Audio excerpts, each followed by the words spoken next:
Good morning and welcome to everyone joining us on the call to the 10 a.m. media briefing today, September 28th. We have some partners here in the room with us today to provide some updates on the impacts of Hurricane Helene from their respective positions. My name is Stacy Wood. I am the Public Information Officer for Buncombe County Government. I have with us today County Manager Avril Pender, Chair Brownie Newman, Taylor Jones, Emergency Services Director, and Sheriff Quentin Miller. I also have joining us also is Buncombe County School Superintendent, Dr. Rob Jackson. We'll go ahead and get started with the briefing with remarks from County Manager Avril Pender. Thanks, Stacy. Good morning. We want to provide an update on where we are in responding to this incredible disaster. I won't mix words. As the sun comes up on a very new day, we are in the midst of the most significant natural disaster in our community. Swift water rescue crews worked all night, as did our fire, emergency management services, law enforcement, and emergency operations staff. And we will continue to respond, rescue, and provide support.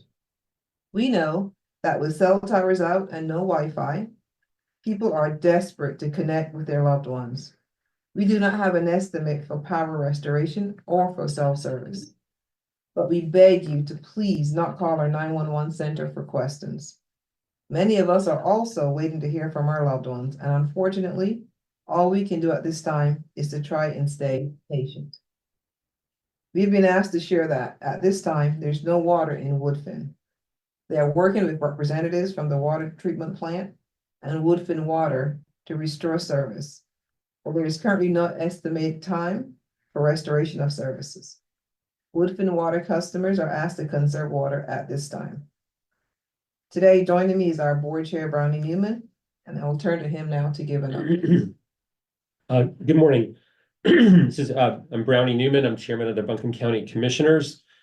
And I would like to first thank all of the first responders in Buncombe County and throughout Western North Carolina, and all of the public safety staff who have been working overtime since this storm has arrived in the Blue Ridge Mountains to help respond to emergency calls from residents and to get people to a safe place and to begin the process of protecting and restoring our critical infrastructure in the mountain region, as well as all the folks from the utility companies and other agencies that are all involved in the emergency response in Western North Carolina.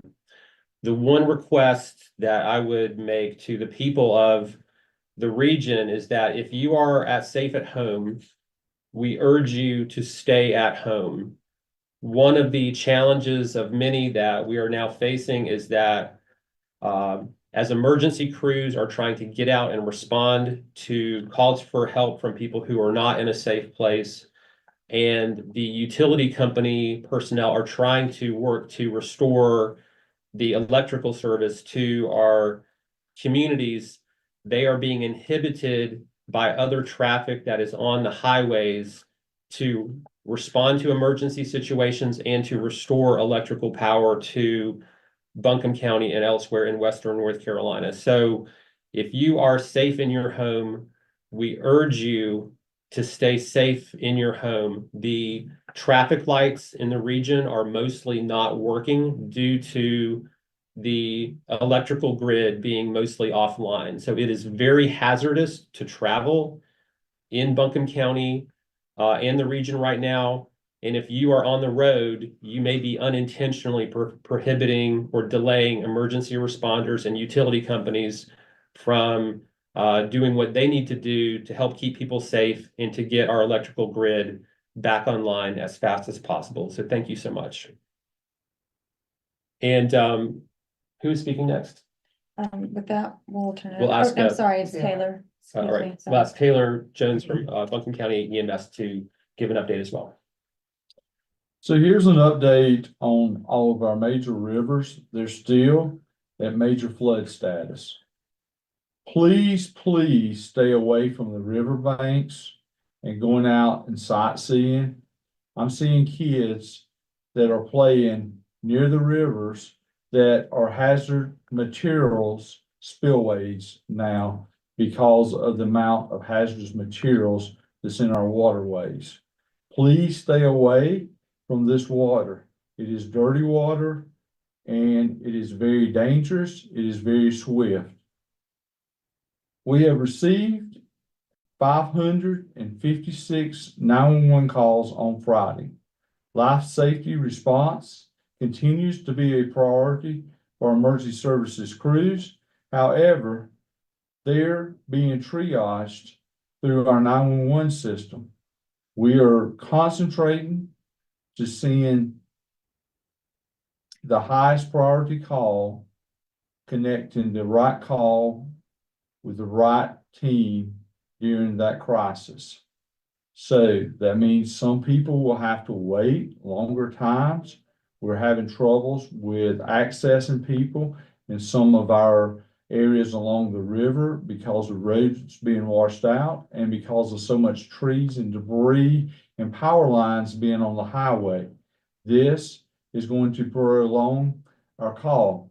And to Chairman Newman's point, please stay off the highways and allow our crews to get to these emergency calls. We are answering 4 times an hour what our normal call volume is today. Yesterday, that looked more like 30 times.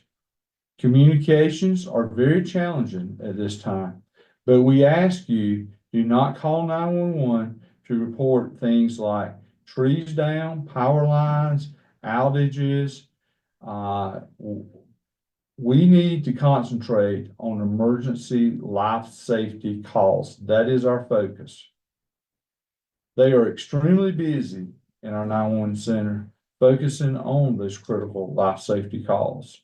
So only call if you have an emergency that requires fire, EMS, or law enforcement response.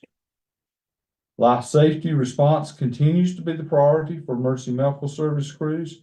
However, again, things are being triaged during this call process, and calls are being EMD'd through the process. Please be patient with our dispatchers through this process. Swift water boat rescues are being performed by multiple local, state, and federal teams that have conducted overnight rescues. More than 130 water rescue missions have been conducted. Roads I-40, I-26 are impassable in multiple locations. All roads in Western North Carolina should be considered closed. Motorists should not travel in this area. Should not attempt to drive through standing water and must respect barricades and road closure signs. I was just answering an emergency call this morning, and I had people that was not yielding. They were pulling to the left, not the right. Please pull to right, emergency vehicles. Please yield to our officials that are providing essential services, law enforcement, fire, and EMS, by pulling to the right. The North Carolina Highway Patrol urges people not to drive unless it's absolutely an emergency, and I highly agree with this. Water. Water is going to be a very challenging event. The boil water advisory for Asheville continues. Woodfin Water continues to see an outage. Cellular coverage in Buncombe County remains without cellular coverage. There are no estimated times for restoration. Power, more than 100,000 Duke Power customers remain without power in Buncombe County. Emergency shelter. The emergency shelter at the Western North Carolina Ag Center is currently serving 400 survivors of this incident. An additional shelter at AB Tech will be open as soon as the roads into the location are passable, and our crews are working diligently on this process right now. The announcement will be made at that time. Mountain mobility is unable to perform any routes through this weekend. Thank y'all. Thank you. And Sheriff Miller, please. Yes, thank you. As you know, this is definitely a historic event, not only for each of folks that's working in emergency services, but each of you. We are faced with extremely challenging circumstances such as gas shortages, no power, limited access to our communities, and the sad reality of our situation. I just like to remind, the communities, these are our families, these are our friends, these are our homes, and we must come together at this point to survive, not only for our community, but for each other. While we are sad, a little stressed and stretched, we are coming back strong right along with our community. Our hearts go out to this community. I would just like to add to that we ask that you listen to the updates from the local officials. If you are able to, please stay at home. Do not be on the roads. This is prohibiting our response in some circumstances. We ask that we work together. Be kind to your neighbors. Help where you can. And some of our communities have been cut off from each other. And so if you can assist if you have service, lend your phone so someone can call their loved ones if necessary. But just remind each and every one of you that we will come out stronger of this event than we started. And again, remember, community of we. Thank you. And Buncombe County School Superintendent, Dr. Rob Jackson. Thank you. Certainly want to share our great appreciation for all of our emergency response, emergency medical, and law enforcement partners who have just been absolute heroes throughout this event. Our school system has been honored to partner with all of our community partners who are doing so much, providing transportation, using our buses to shelters and providing some food for our shelters and helping everywhere we possibly can. As you would imagine, school will be closed on Monday and Tuesday for our staff. That will be annual leave. We'll continue to monitor our schools and the power situation and make a decision about the rest of the week at a later time. But at this time, we certainly want to ask that all of our staff carefully adhere to all the requests that have been made about ensuring that we stay off the roads as much as we can, and also that we continue to be beacons for exactly what the sheriff said, which is to share kindness and warmth, caring that is in every single one of our buildings every single day throughout our community. We certainly appreciate all of our partners. Thank you. Thank you. And at this time, we will open it up to our partners on the call here for questions. Media, you can either unmute yourself or you can type your question into the chat.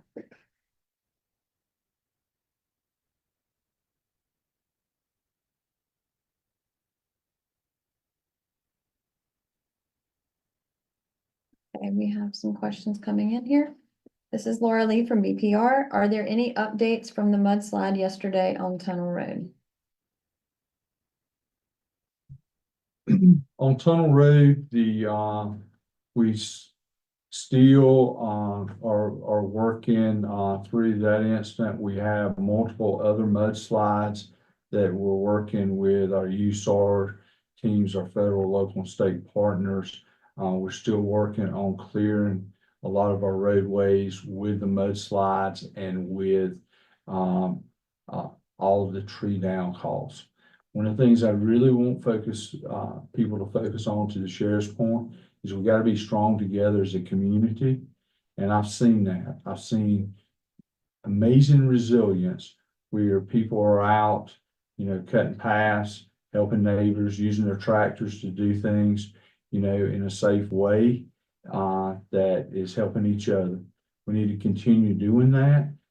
But remember this, in doing that, assess and be careful with what you're doing. The ground is still very, very wet. We're still seeing more and more trees coming down. Even though the front has moved through, we're still seeing trees and mudslides to occur. Thank you. Are you all able to provide a current count of fatalities or serious injuries as a result of the storm? We're not prepared to release that information right now. We're continuing to work through this and get all the focus on the life safety and taking care of our community members. We have had some loss of life, and we're working through that and setting up through our mass fatality plan. And there will be further statements as we get all of that together and get that information. We will be providing that to the media at a later time. Right now, we have to notify loved ones and make sure that, you know, we go through the process there. And that's a long process when we're stretched so thin with resources. And just to add to that, also our challenges with communication is also adding to our ability to contact the loved ones. Thank you. Can you give me a sense of how unexpected this was? Well, I would tell you that I think we've done a lot of preparation, but again, this was a historic event. And so I don't know that we can ever properly prepare for everything because this was new to all of us. And so this is stretching us in places that we didn't know. Not that we was not prepared, but this is going to another level. And so I think our level of preparedness was good.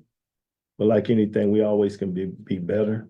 But I think that to say this caught us off guard would be an understatement.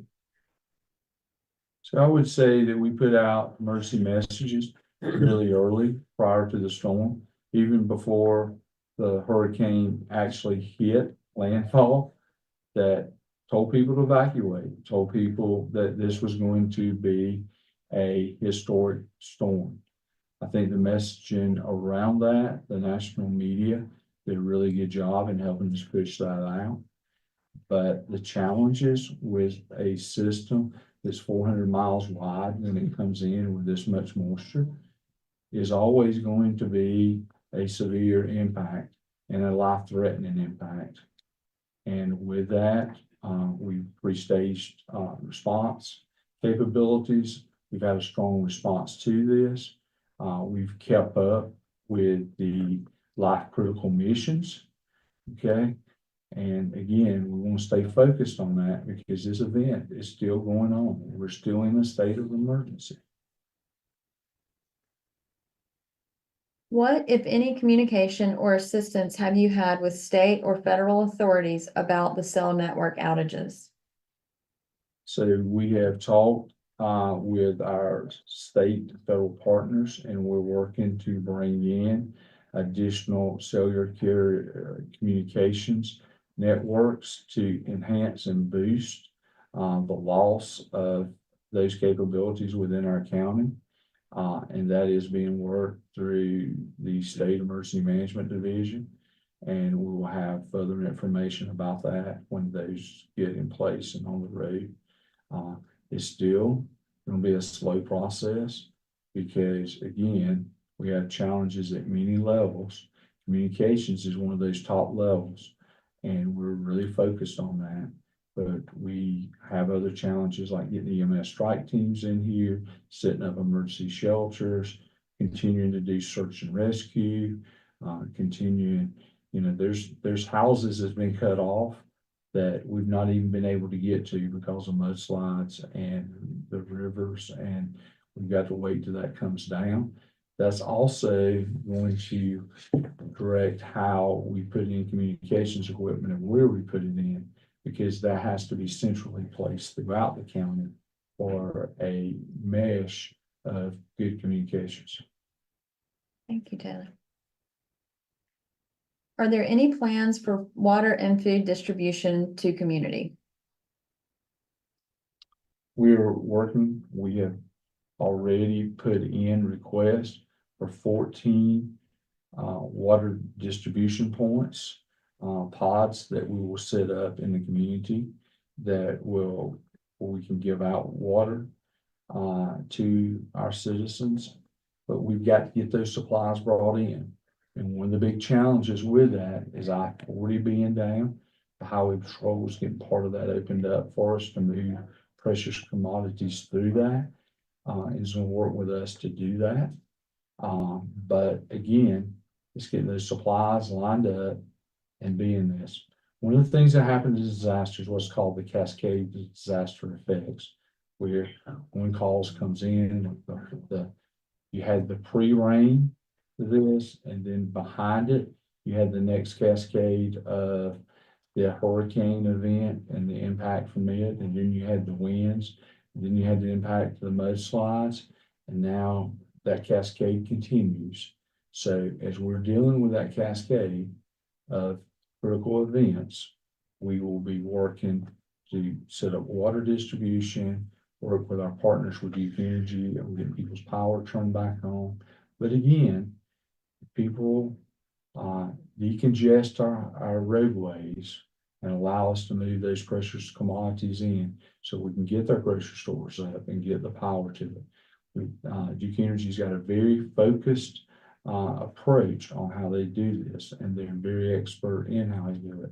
But our critical infrastructure is where the power will be turned on first and maintained, for life safety reasons. We know that we know this is important information, but how do you expect residents to access this information without cell service / Wi-Fi? That's a great question, and we've been working to make sure, to Taylor's point, to bring more cell service in so they can do that. But there's power now in certain parts of the county, and we're seeing people on their cell phones. So that's why we're using social media as a platform, because we're seeing people getting access to their cell phones. Is the third shelter open? Are shelters at capacity, and how many people in each? We're looking to bring up AB Tech today. Right now, the shelter, we had to leave the Harris Center. So all the people from Harris was transported over to the Ag Center. So it was combined into the Ag Center. And thus, we believe we reported as 450 there this morning. That capacity is 500. So we are calling that operational capacity at this time. We are working to get the AB Tech Center open today. So we will have that second shelter coming online. And we also have a medical support for people that are on medical life safety needs for medical equipment. That shelter is also open at AB Tech, and there's about 30 or so. Yes, we have a special medical needs facility that we set up last night. We have 28 folks in it right now, with 2 in transit at this time to go there. We have oxygen capabilities and some other things there, but we have limited resources. We're talking with the state about a pushback, and we have brought in physicians and some other healthcare providers to assist us with that. But like everything else, we have the challenges of getting those resources in there and getting that spun up with all the other things we're doing with limited resources. As we bring in more state support, more federal support, we will be getting these services up and providing updates the minute that happens. Because our EMS crews have been responding to a lot of calls where people didn't have their medicines, where, they were running out of options. And because of the power issues, we're cognizant of that, and we're working through that special medical needs facility so that we can provide those services to our citizens. While we're on the topic of AB Tech, does AB Tech have power for the shelter? I believe there's power at AB Tech this morning. Thank you. Any update on Mission Hospital status? I would defer that to Mission Hospital. Okay. Are there any additional questions?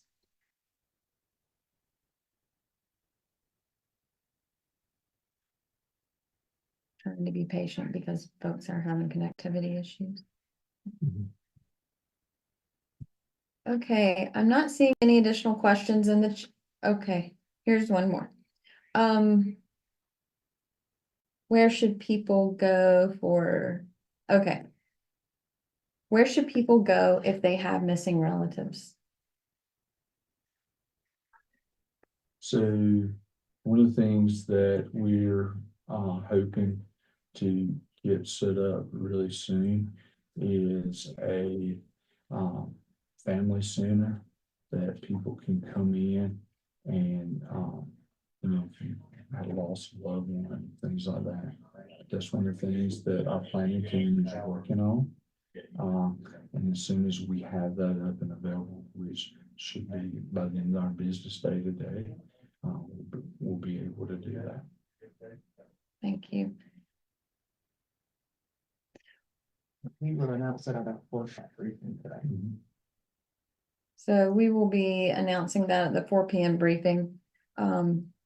To the rest of Laura's questions. They were all about the time frame for that. Are there any additional questions?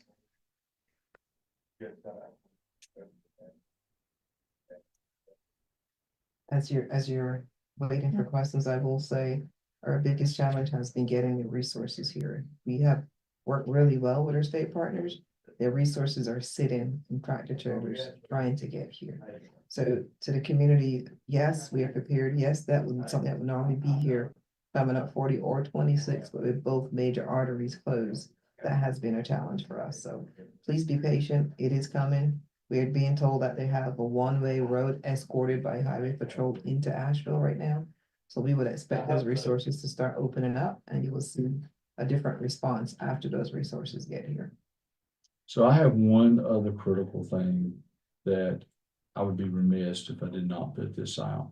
Please conserve your gasoline. Okay, again, staying off the roadways. When the power's off, we don't have the ability to get gasoline. Okay, this storm affects western North Carolina, upstate of South Carolina, part of northern Georgia, going into Florida. Okay, it's taking up a lot of resources, a lot of additional gas being. Please conserve your resources, your water, your gas, you know, to make sure, you know, that you have enough to see you through, because this is not going to be a fast process because of such a large geographical area of impact. It's going to take our partners a long time to restore some of these services. So, you know, stay home, stay safe, and please check on your neighbors and help each other to the sheriff's point. You know, one Buncombe strong, and we'll get through this together and be better because of it. Any other questions? I'm not seeing any other questions, so we will conclude today, this morning's briefing. We will be back at 4 p.m. Same format here on Facebook Live and media partners on the Zoom call. Thanks to all of our partners in attendance today, and we'll see you again at 4 p.m.